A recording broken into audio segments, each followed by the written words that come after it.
ఇప్పుడు వాచకంలో మూడో పాఠాన్ని చూద్దాం. మూడో పాఠం పేరు పాపస్య ఫలం. అంటే పాపానికి ఏ ఫలితం కలుగుతుంది, అంటే పాపం చేసిన వాళ్ళకి ఏ ఫలితం కలుగుతుంది అనేటటువంటి కాన్సెప్ట్ మీద ఈ పాఠం ఉంటుంది. ఇందులో 4 ప్రశ్నలు ఉంటాయండి.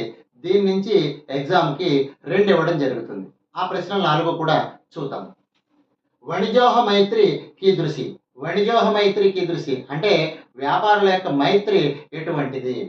వణిజోహ మైత్రి ప్రగాఢ. వణిజోహ మైత్రి ప్రగాఢ. ప్రగాఢ అంటే చాలా పటిష్టమైనటువంటిది. తర్వాత గ్రామ ప్రముఖస్య మనసి కా ఉత్పన్న. గ్రామ ప్రముఖస్య అంటే ఆ గ్రామానికి ప్రభు అయినటువంటి ఒక వ్యక్తి యొక్క మనసులో కా ఉత్పన్న ఏది పుట్టింది? ఏం పుట్టింది? గ్రామ ప్రముఖస్య మనసి పాప బుద్ధి ఉత్పన్న అంటే పాపం చేయాలనేటటువంటి బుద్ధి కలిగింది. తర్వాత గ్రామ ప్రముఖస్య కతి పుత్రో. గ్రామ ప్రముఖునికి కతి పుత్రో ఎంతమంది పుత్రులు? 2 పుత్రం అంటే 2 పుత్రులు. గ్రామ ప్రముఖస్య 2 పుత్రో. తర్వాత వణిజౌ కుత్ర రాత్రిం యాపితవంతౌ. వణిజం అంటే వ్యాపారులు ఇద్దరు కూడా కుత్ర అంటే ఎక్కడ, రాత్రిని యాపితవంతౌ రాత్రిని గడిపారు. ఎక్కడ గడిపారు వాళ్ళు? ఆవుల పాకలో గడిపారు. దాన్నే గోశాలాయాం అని చెప్తారు. వణిజౌ గోశాలాయాం రాత్రిం యాపితవంతౌ. వణిజౌ గోశాలాయాం రాత్రిం యాపితవంతౌ.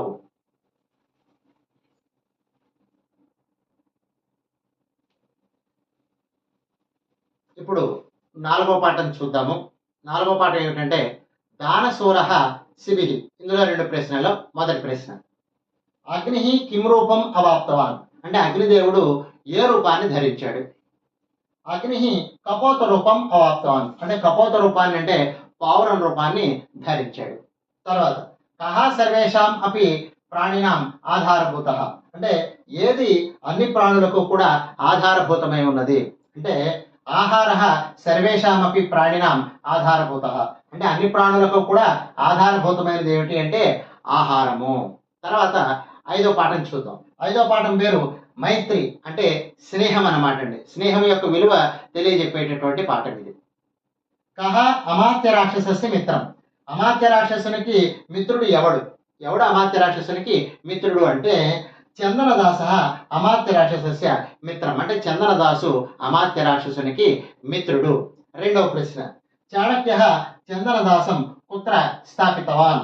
అంటే చాణక్యుడు చందనదాసుని ఎక్కడ దాచి ఉంచాడు? అంటే ఎక్కడ బంధించి ఉంచాడు? చందనదాసుని ఎక్కడ బంధించాడు అంటే చాణక్య చందనదాసం కారాగృహే స్థాపితవాన్. ఎక్కడండి? కారాగృహంలో స్థాపించి ఉంచాడు. స్థాపించడం అంటే అక్కడ బంధించి ఉంచాడు.